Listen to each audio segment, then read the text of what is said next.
our speaker for this evening, which is Christie C. from Allendale, New Jersey. Hi, everyone. My name is Christie, and I'm an alcoholic. Thank you so much. My sober date is March 9th, 2015. So, in about a month, God willing, I will be celebrating 6 years of sobriety. I do have a sponsor who has a sponsor, and I sponsor other alcoholics. I also have a home group. It is the Allendale group. And right now, we are meeting on Zoom on Thursday nights at 7:15. We have our beginners meeting.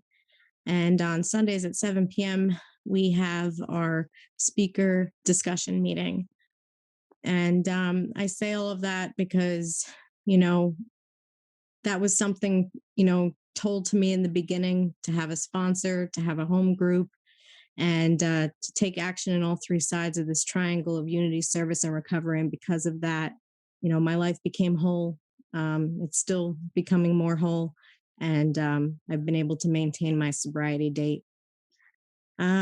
So I'm going to try to do my best to convey to you all in a general way um, what it was like, what happened, and what it's like now, and share my experience, strength, and hope.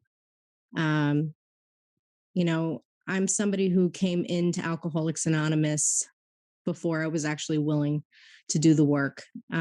This is just my truth and my story. What had gotten me to Alcoholics Anonymous was a series of consequences. I had lost my job as a nurse in healthcare. Um, Parents, family was very concerned. And a lot of people were concerned about the way that I drank.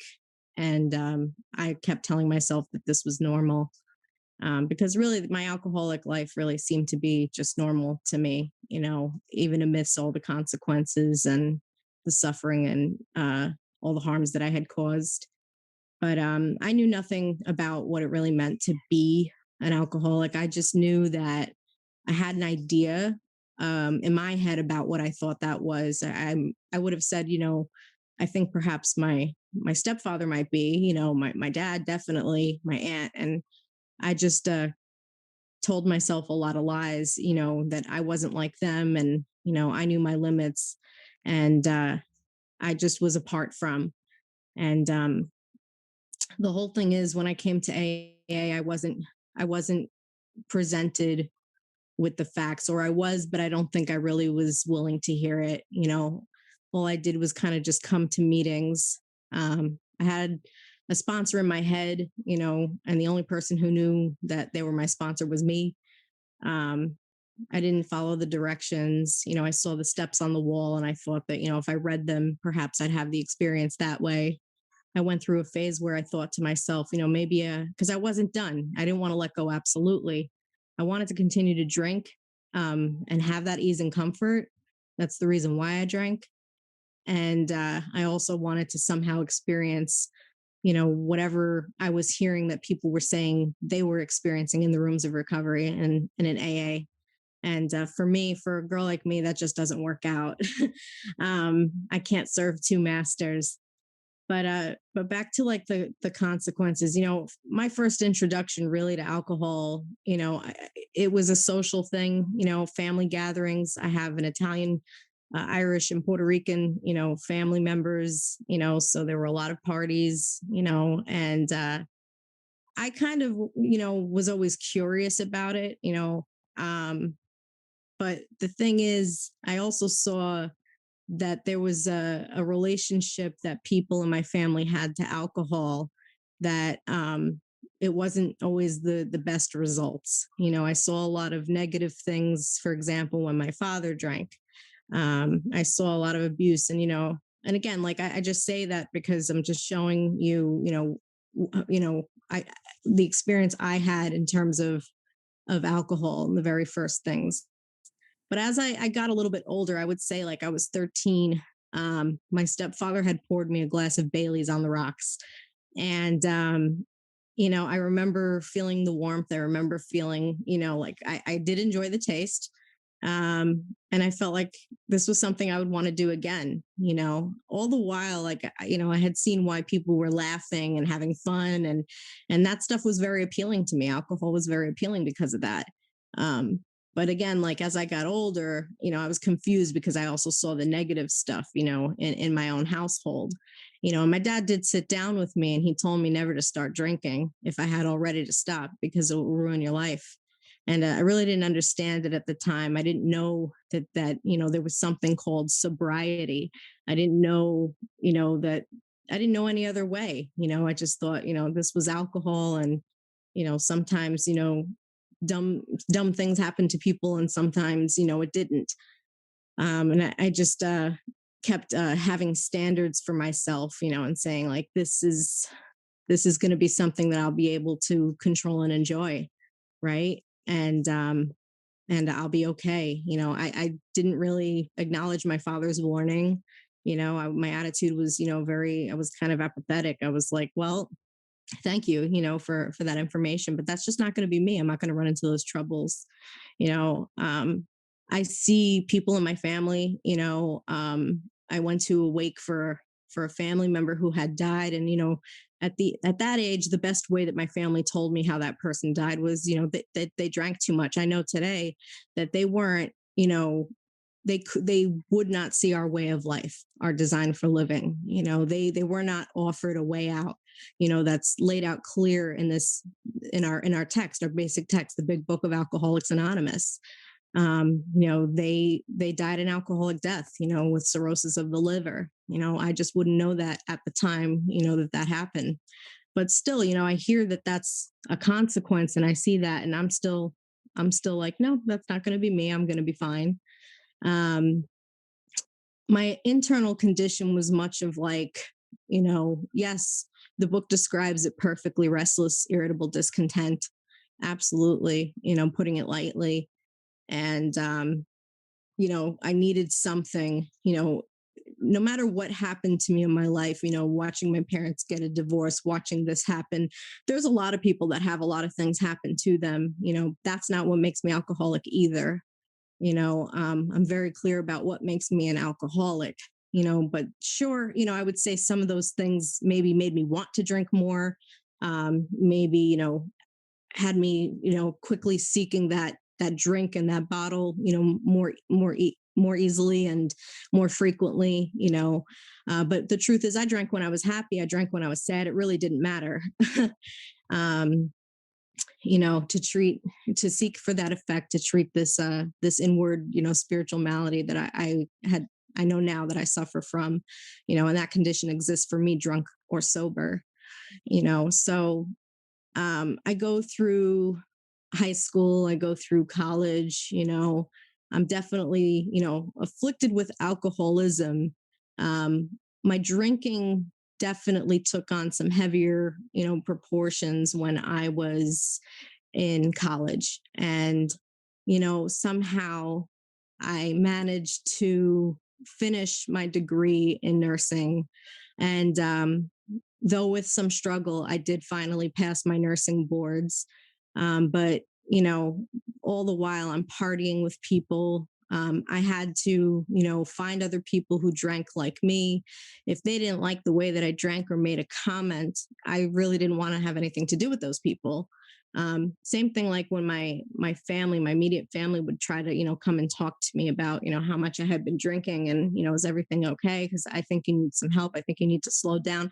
I would lash out, and just like in my head kind of shut my mind would snap shut to it. I wanted to protect my drinking. This became the most important thing to me. This made decisions for me. And all along the way, I will say that, I did discover some other substances as well, um, to try to control my drinking, or enhance my drinking. And, that brought me to my knees fairly quickly. But the truth is that the drink idea was always there. And I was always trying to figure out a way that I could continue to do this without the consequences, and continue to not, have it not affect other people. And I'm trying to run my life. I'm trying to get my life in order. My problems definitely became they just piled up so much. I couldn't figure out work. It was what became astonishingly difficult for me to solve was essentially everything. I couldn't figure out how to get home from the bars. What story was I going to tell my mother tonight? Anything but that I was drinking, because I felt like if I had told them the actual truth, they were going to somehow make me stop, or something was going to be taken away from me to make it that much harder for me to get to the drink, you know. And those things, happened on its own as my drinking career unfolded. I was not trusted to drive a car. My car keys were taken away, and for the good, really. But I wouldn't feel that way at the time. um, I drank went from people, situations, lots of fair weather friends. I'm out at the bar and I want to buy a random person a whole bunch of drinks because I just found out it's their birthday. I don't even know the person.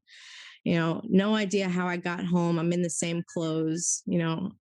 I was confronted, several occasions, why do you have a black eye? And again, I made up some stupid story, everything to try to hide and protect this, because I had the curious sensation that nothing good was really going to come of what I was continuing to do. But I drank, and I could not stop, even if I had this idea that maybe I'm going to just stick to one or two. I never stuck to one or two. It just didn't work out. Maybe if I think about it, maybe for that hour I had one, but it always continued. There was always a pregame, there was an after party. Sometimes the after party just included me myself, in my own room drinking. I really didn't need people around me. That's what it came to towards the end, is I really didn't need anybody.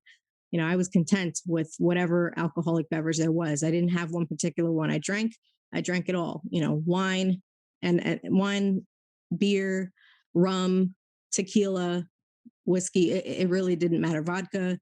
I took such great joy of having my own mini fridge in my room. And, I'd go to the liquor store and stock up, and I would feel like the person at the store was kind of judging me, like, why is this young girl here, and she's buying all this liquor, so I just said, oh, I'm having a party tonight. And there was no party. It was just a party for me, there was no company coming to the house.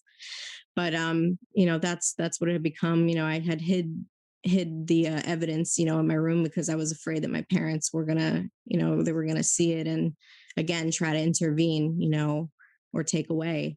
Um, and at the very lastly be worried. My attitude towards the whole drinking thing was, I towards the end I just really didn't care anymore. It was fun, in the beginning, and it didn't stay fun. It was I know now that it's not my problem, but it was actually a solution for me. That was what alcohol was for me, a solution. So, when, my mother let me down, or, that job let me down, or that friend let me down, or whatever, or no one helped me, or I just didn't get what I expected to get, that was the only thing that always worked and I would always return to, you know. Um, and I didn't know that there was another way of living. I didn't know that there was something else that wasn't going to make me sick and destroy me from the inside out, until I came into Alcoholics Anonymous with a willingness that I never had before, and I came into contact with some of you people where the problem had been removed. And you guys had a real answer for me, and it took me some time, until 2015 to really be willing. I kind of just floundered around to meetings before that. Like I said, the consequences came. The consequences again aren't, um, those are just the results of my personal drinking. They're not why I'm alcoholic.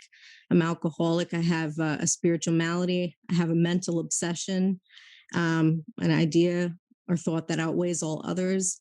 And I have a physical allergy, the phenomenon of craving, where once I have the alcohol in my body craves more, more and more and more.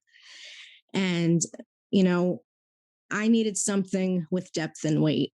I had tried many different things, to try to combat this on my own. Um, Many different things that just didn't work for someone like me. I'm an alcoholic of the hopeless variety beyond human aid. So I have a lot of bright ideas. I think that I'm really, really smart. I can plan. And plot out things, and try different methods, and they all failed. They all failed, and that's in regards to the drink, and that also applies to just me trying to navigate through life. That condition, of that unmanageability exists within me while the alcohol is in me, but also when the alcohol is not within me, and I'm not connected to a power, and I don't have a solution. So basically, I get to a really, really dark place. And there were several low spots, in my life. I had a seizure. I went to a baby shower. And at that point, some people, what I was telling people was I'm not drinking anymore, and certain people knew I was coming to meetings. I don't think they really understood that. But the truth is that that was one of the things that I had tried, and failed. That just going to meetings wasn't sufficient enough for me. Going to do, yoga, and going to just, talking to a therapist, those things, are great, but that's just not enough to spell out the necessary psychic change that I so desperately needed. um, I said to myself, maybe I'll just stick to beer and wine. Maybe that would work out better. And it didn't work out. And then I said, it's the job's fault, or it's those people. I was really good at blaming other people for why I was the way that I was. And I said, let me just try and stop and moderate on my own. No matter how strong of a conviction I may have had, as things just kept getting progressively worse in my life and started to affect people around me. um, and I felt like I was in that, like the book talks about, that bitter morass of self-pity, and quicksand surrounding me. That's really what it felt like. That's a very accurate description of how bad it had gotten, in Bill's story. And the truth is, you know I'm still not giving in to the idea that I need something more than human power to stay sober for good. I'm still thinking that, maybe this relationship is going to save me. This new job is going to save me and rearrange me from the inside out and recreate me from the inside out. Um, but that just didn't happen. I'm here to tell you, things just got worse the longer I was away from what this program offers, and this big book spells out very clear cut directions. Um, so I had the seizure, and I wish I could tell you that was in 2013, that I was struck sober after I had that seizure, and I learned my lesson, and I was willing to go to any lengths, for victory over alcohol. um, and I was willing to change. That's just not what happened. I still, it's the fear sobered me for a little bit. um, and the humiliation, got to me, but give it a little bit of time, and it was just a little bit of time, actually, that I was back off to doing the same thing all over again. Thinking that somehow I would have different kind of results, and I wouldn't have, the same kind of pain, internal pain, and the same, even external consequences. But I always came to the same place, every time. And it's now it's now 2015, and at this point, I'm going to AA, and I do have a sponsor. I'm not being honest with the sponsor. I am going to meetings, I'm doing some step work, and I'm still not fully surrendered because I'm still not entirely all in with my first step. And so what was going on was I'm still drinking, I'm still doing the same things, and I was caught, and by a loved one, and there were certain people around me at that time, again, that intervened, really good AAs that had the solution in their life. And they all knew that they couldn't instill willingness in me, and I know that today that I can't instill willingness in anyone. But they shared their experience, strength, and hope. And they had told me, like I've always really been told, but I think I actually finally heard it and it resonated that day. Like, that half measures are, they avail me nothing. And if I go through this work, and I go through all 12 steps and I try to live the principles and practice these steps on a daily basis, my life will change and I can help somebody else one day. And you know, at that time, I was just so broken. I was very doubtful that anything was going to help me stay stopped. I knew I had to, but I just didn't know how I was going to stay stopped, and I was still doubtful. But the one thing is that you know, I had never, I had never gone through the whole 12-step process. I had never had such clarity yet on my first step. I had to be in that hopeless state of mind and body. I had to completely give up on myself. I had to concede to the depths of my soul, my innermost self, that if I don't change and have a spiritual awakening, I'm going to continue to drink again. And that's exactly what my first step tells me. So I'm off to the rehab. That was the last time. That stuff, had started to happen all in those years that I'm talking to you about, my drinking. I would go to the rehab, come back home, go to the rehab, come back home. Everything but change, then try to make it look like I'm doing all the right things on the outside to have everybody off my back and have you all convinced. Um, I became a thief, in that period of time. And but I've had reached probably the lowest of lows, and went to a very sad and dark place that I had never been to before. And I felt like I was going to lose everything and everyone that I had actually cared about, but I cared more about drinking, unfortunately. And this is how bad it had gotten, And I realized that I needed something so much more than what I was doing, because what I was doing before wasn't working. And at first, I was telling people, no, I'm not going to the rehab. This is the last time I went to the rehab, and I was actually there for 7 months, and in a residential inpatient rehab upstate. And I had a really strict counselor there. And when I came home, but even before that, what happened to me that day is, something, very powerful. I went from saying, no, I'm not going to go away. I did this already, right? I did this already. This isn't going to work.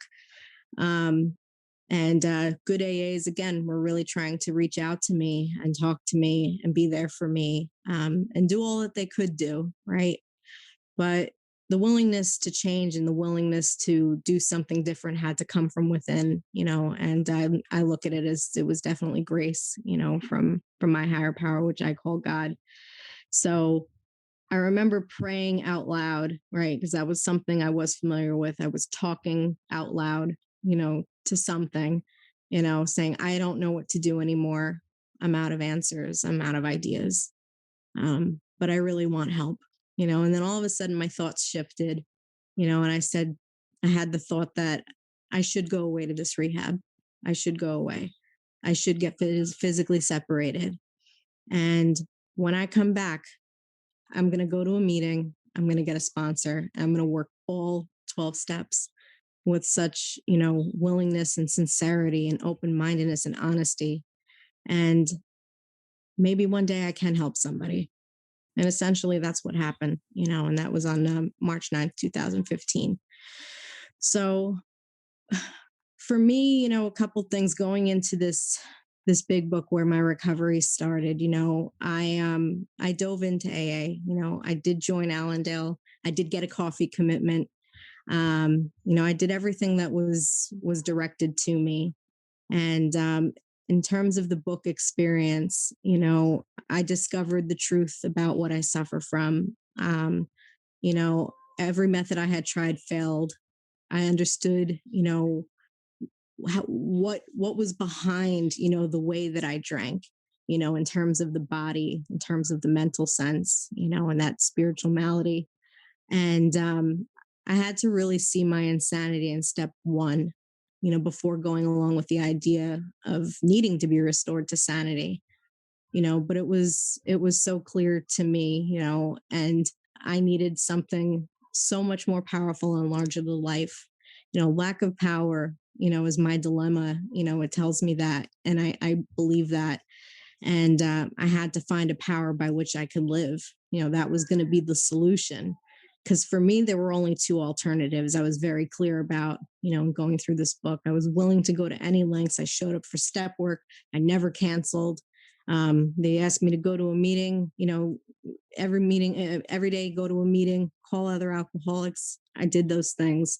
I may have been much better about calling my sponsor than I was at calling alcoholics earlier on, but that's just me being honest here.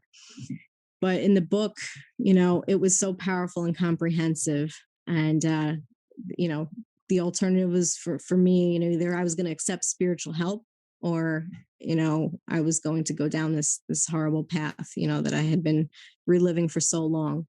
Um and I was filled with so much hope and seeing so many other examples in the rooms. These people talked about how they drank like me and how they thought like me and they felt like me. And my of course, what I was asking people, what did you do, what was your experience like, in terms of the God idea. I had a God idea that was instilled to me when I was younger. It was definitely my family's understanding of a God shown to me, the schools I went to shown to me. And I really wasn't very interested, all that time in going to school. So I had some old ideas, and I had some prejudice, but it just really didn't make much sense to me.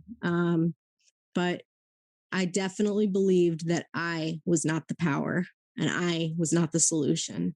And I had a willingness to believe that there was a power that could restore me to sanity. And of course, I would have it, and there's a part in the big book again that talks about, there's a story that talks about a man who experiences that he's in the presence of infinite power and infinite love. And, you know, that's really what it is for me. Power, love, it's a spirit. That power can be found deep down within myself. And I just had to do some work and some unblocking to access and to open up that channel. And again, seeing the evidence of the record and the wreckage of my life, of course I'd be willing to do this. I was just moved so much through these steps, very much so. I had an experience at every step. And we began to go into the third step. And the third step prayer, absolutely almost brought me to tears. I felt like for the first time I was doing something right. I was headed in the right direction.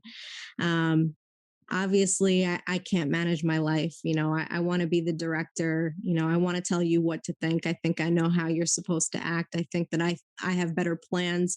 My attitude is, why don't you do it this way? Don't you see how that's so much better? Or, I have these expectations. Why aren't you guys, realizing that this is what I want you to do? This would be so much better. And when people don't meet my expectations, I get hurt. And that's really me, in the pages there. I'm just trying to run the show, and obviously I don't do a very good job. I'm not a good manager. I needed a new manager, and that's what this was for me. I didn't have to comprehend or identify what this power was. It was definitely, a willingness to believe, and I began seeking there. But I had to see that, I couldn't play this God anymore. It didn't work. um, and I had to be willing to surrender my will and my life, my thoughts and my actions. And a lot of it, was doing some things that were uncomfortable, and I was told always, and I'm still told today, to get comfortable being uncomfortable. And it just brings me to, there was action right after that, that third step prayer. I felt like a little bit of a fire, a little bit of a peace. But I had the sensation if I didn't take more action, right? As it's always about action here in this process for me.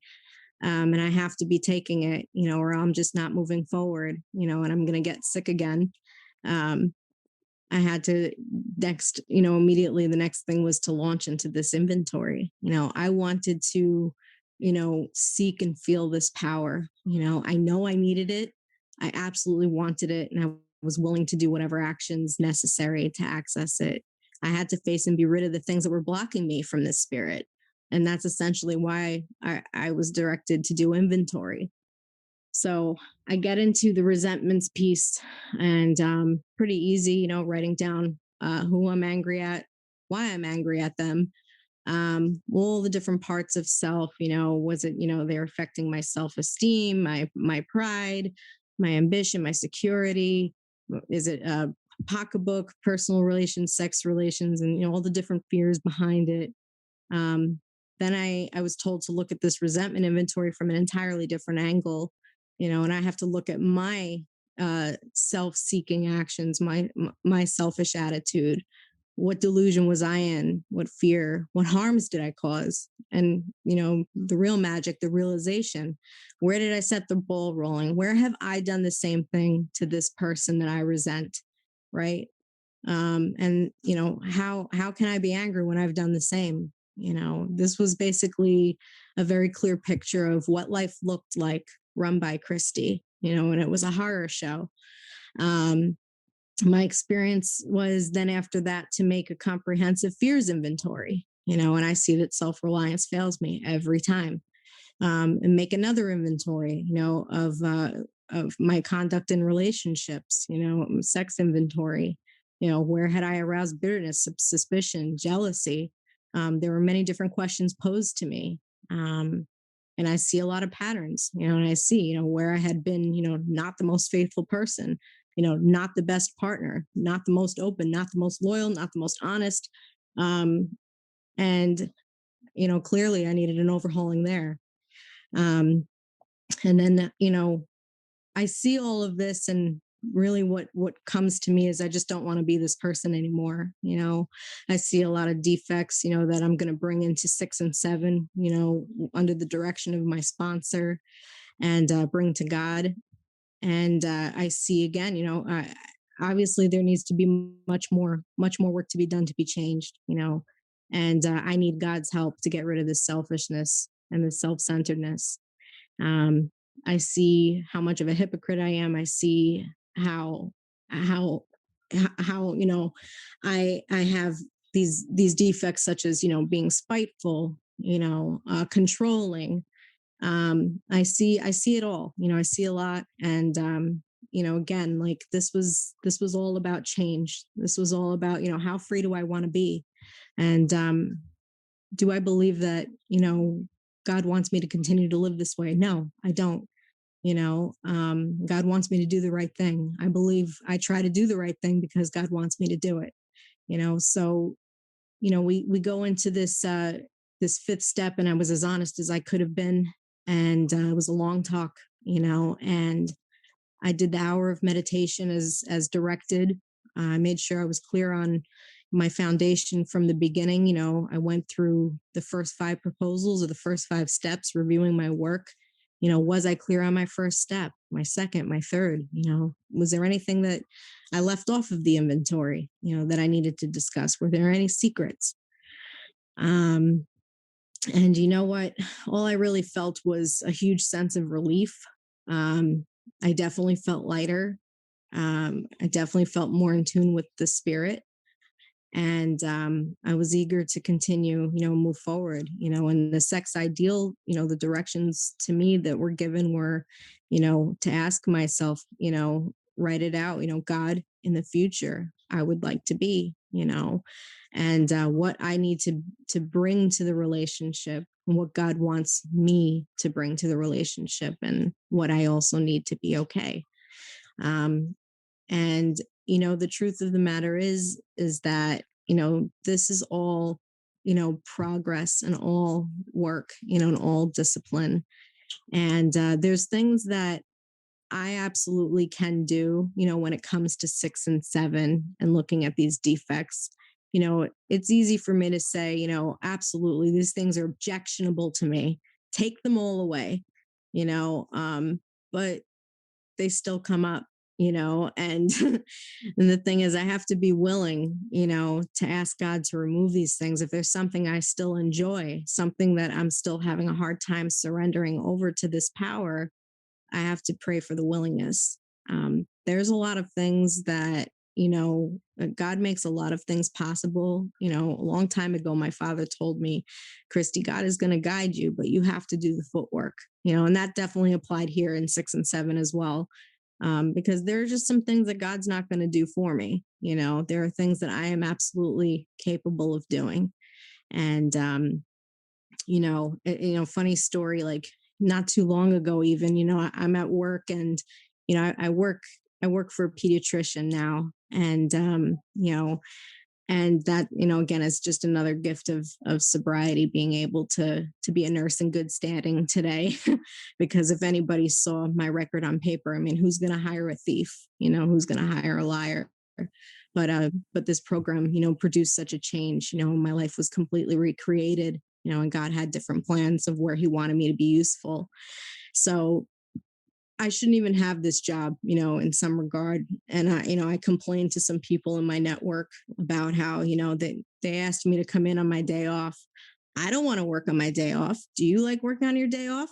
And it's so funny because, and I'm like, at the time I'm pregnant. I'm like, so they're going to have the pregnant woman come in, and all this, negative stuff, and I needed to pause. I needed to pray.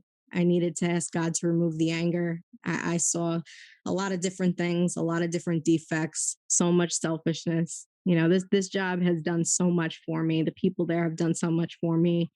In the past they have, maybe they have in the rare occasion asked me to come on my day off, but they've always given me another day off, you know. And I'm just judging all of them and like, why don't they ask this one? She could do it. Why are they going to ask me? And and it was just crazy, and that stuff can come up, still today. And I discuss it with another and I try to turn my thoughts to somebody else that I can help, um, and it works every time. So yes, I did come in on my day off. My sponsor actually had told me, this is, sometimes we have to sacrifice, we have to sacrifice. And it's true. I do have to make some sacrifices, at work, whether or not they do it for me, right? It's again like suiting up and showing up and remembering that ultimately I work for God. So the funny thing about that is that I did come in and, then it was like the next week they were like, oh, we don't need you to come in this day. Don't worry. So that was kind of nice. But, again, it's just, these are tools now that I have that I didn't have before. I would drink over this kind of a resentment, right? I would lash out at these people. And you know what? Even still today, like if I do get angry, if I do say something in a tone that's not nice, I really have to own up to that. And I have to go and apologize for that, and make amends quickly. And the thing is, I say that 7-step prayer. There was some work given to me about, writing out a prayer, writing out the actions that I can do and I'm willing to do to help God. um, I'm setting this tone, to create this scenery or this atmosphere of being changed, and the whole thing is that, again, giving the power to God, but doing what I can do, in the 7-step prayer, I say that along with my 3rd step prayer every day. And before I knew it, we're moving along, to step 8, and 8 is where I made a list of all the people that I had harmed. I made that list when I wrote my 4th-step inventory. I did have some people on that list, though, that I did not have any resentment in connection with them. And the other part of step 8 is also praying to become willing to make amends to them. I made this list. I followed the directions. The actual of making direct amends was probably the most powerful thing I experienced. At that point, of my journey in the book, I went to gravesides. I wrote letters to people who are no longer with us. I went to previous employers. I went to my very first nursing job, to a doctor I'd harmed with my dishonesty and my selfishness, and I owned that. I went to another employer. I had another, job gig in healthcare where I just was too drunk to even show up, and I was in the comfort of my own home. It was a work from home job, and I had to really own up to putting them in a tough situation, being unreliable. Clearly, I was not fit to practice as a nurse. I really wasn't fit to do much, while I was drinking, at all. And now I was taking responsibility, for my actions, and showing them the person that now I had become as a result of working this process. I went to family members, and with all of them, there was clear cut directions, and a lot of consideration. I had to, be calm, frank, and open, clear on my motives. I had no expectation. Like, I didn't have an expectation of getting that job back when I went to that first doctor.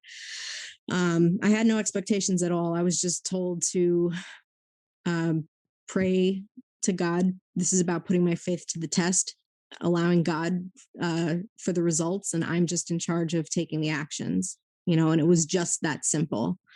And there were some, that actually there were some that I thought were going to be harder. There were some that I had a little bit of misgiving, and I had to pray for some more willingness, but I did them anyway. There were some that I thought would have cost me a visit into jail. Because the last time that they saw me, they weren't too happy, and they said, "If you come back, you'll be arrested for trespassing." And but I still did them anyway, because again, I was reminded that I agreed from the beginning that I was willing to go to any lengths for victory over alcohol. So here it was. I knew that there were going to be some that I was going to have to just put up with what they were going to say and listen, not critique them, not argue with them. Nowhere in the book does it say that I'm going to feel awesome for doing these amends. This is about, again, being an example of what this program is, bringing it out into the world, showing them the change. And, whether it goes well for me, it doesn't matter. It also doesn't matter if they did more harm to me. The inventory was mine, not theirs. And they changed and shaped me so much. These experiences, I can talk about them. As a result of them, some people I just made amends to, and I never saw them again. But the lesson I took away from it is now I can try to not repeat those same harms for the next person or the next friend. With family, there was a longer discussion than I was expecting.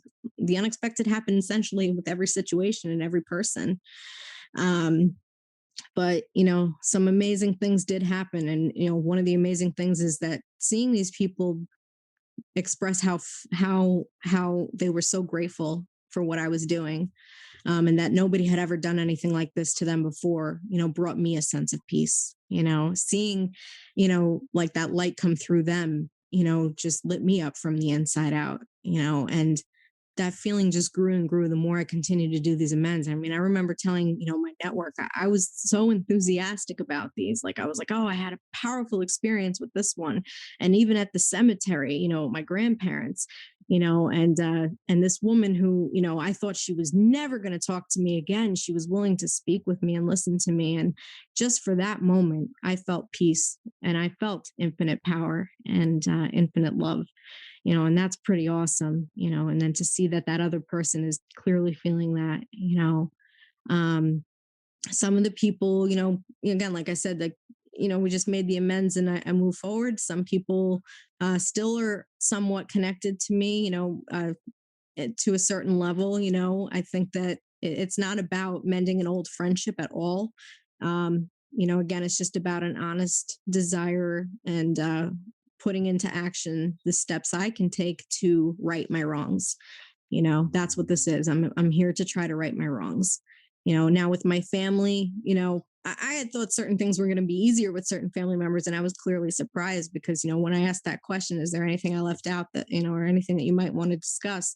They had to discuss quite a few things to me, and I had to listen, and there were things that I really needed to hear, things that I was not aware of. I only think, or I can only recall certain things, or, I only think that this type of thing might have hurt them, but there was more, and that was very humbling, absolutely it was.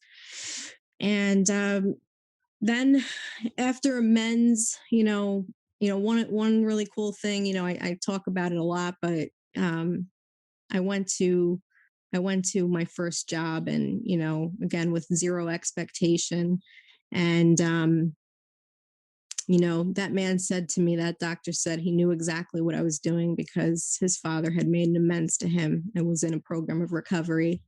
And that was pretty awesome. And he told me, I wish you a lifetime of sobriety and continue to do whatever it is that you're doing. And that was it, right? A week later, I was called in for an interview for the job that I still have today, that I'm blessed to go and show up and take care of God's kids there as well, So that's pretty awesome. But moving along to step 10, where I continue to take personal inventory. I have to watch for these things, the selfishness, resentment, fear, dishonesty, and ask God at once to remove them. And again, more tools, more disciplines. I have to, ask God to save me from being angry. If it's a resentment, discuss it with another immediately and turn my thoughts to someone I can help. It's now thy will be done, not mine, God's will. And my 11th step is comprised of a nightly review, um, also prayer and meditation. So I read on awakening, I read some other spiritual readings, I say my third and 7 step prayers. I also just talk to God, and honestly, like it's not done perfectly. Sometimes, I'll do the reading part, and then, I like to do guided meditations for the most part. And I listen to that. It's great when I can do it all at once in the morning. Sometimes, especially now with a newborn, the meditation part's kind of going, it's happening a little bit later, but I'm trying to do it nonetheless, and I'm making sure that I connect with my higher power, and I'm opening that channel. And I can always be doing more prayer and meditation. That's the real truth. Um, and inventory shows me so much. It's about taking responsibility for my actions, my thoughts, what corrective measures, what could I do better, and being honest, and transparent, with others. And after do I for me, I've come to experience that if I'm not taking action in 10 or 11, I can't really be so effective in step 12. So it's vitally important. I have not missed a night of nightly inventory, since I was shown the step, several years ago. And step 12, carrying this message, I can carry the message here, right here on this meeting with all of you. I can carry the message on phone calls, at any capacity, but the maximum service, has been where I do feel closest to God. Um, and it's amazing, thinking about where I once was and where I have been placed. And it's incredible, that I am free of this obsession, right? I don't have this mental obsession. I don't have this craving. I have tools today. There are many things I get to do as a direct result of Alcoholics Anonymous and working this design for living and putting the steps in my life and trying to practice the principles. I can be, a good daughter. I can be a good sister, a good employee, a good coworker, a good wife, now a good mother, I hope, and it's incredible, because so many people, and there are a select few that absolutely gave me so much help and so much love, and they still do, and they know who they are. I want to continue to do that for other people. I want everybody to get to experience this freedom and this peace. That was another consideration given to me, very long ago in my journey. Like, do I believe that I have to find the sense of ease and comfort, that I had found in the drink? And the answer is yes, I have to find it here in Alcoholics Anonymous. And I'm so glad I found that and so much more, and my life, I get to live, a really good life. And I hope to be an example to other people, of what this power can do and where willingness can take us. And I think that's all I've got. Thank you.